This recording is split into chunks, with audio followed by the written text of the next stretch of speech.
صاحبنا ده اتولد من اسره متوسطه الحال، اسره كانت على قدها بسيطه يعني. بعد كده بان من هو صغير نبوغه في الموسيقى. هو بابا بالفعل كان عازف موسيقي، فابتدى يدربه شويه شويه لحد وهو عنده 7 سنين خلاه يبتدي يعرض قدام جمهور كبير جدا، وعرض بشكل رائع جدا. فالناس عرفت اسمه وابتدت تسمع له، وابتدت ناس يجوا له مخصوص.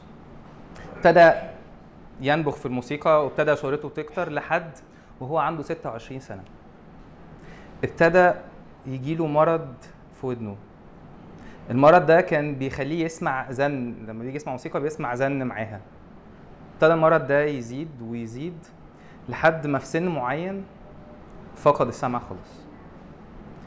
بالنسبة ان حد فقد السمع وهو مؤلف موسيقي فده كان المفروض ان ده خلاص دي نهاية حياته. ده المذكرات لو كان كاتبها كان بيقول للناس اللي كانوا بيتعاملوا معاه ان هم كانوا متضايقين منه ان هو مش بيعاملهم بشكل صعب وبيعاملهم بتعالي. بيقول لهم انا ما كنتش بتعامل معاكم بتعالي، انا ما كنتش سامعكم. هو ما كانش يقدر يقول حاجه زي كده لاي حد لان كان شهرته كلها هتروح. بس هو ما وقفش عند حاجه زي كده، هو كمل وبقى من اعظم الموسيقيين في العالم. حد عارف مين ده اللي كمل؟ وهو بيتهوفن. بيتهوفن ألف مقطوعات عظيمة جدا وهو أطرش.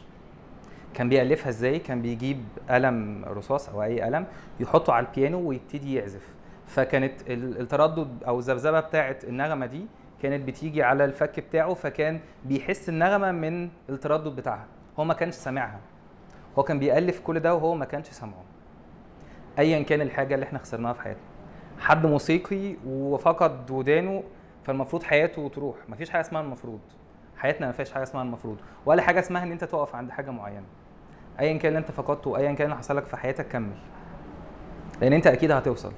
بايا كان اللي حصل هتوصل فين ربنا اللي يعلم، بس المهم ان انت هتوصل، المهم ان انت تعمل عليك.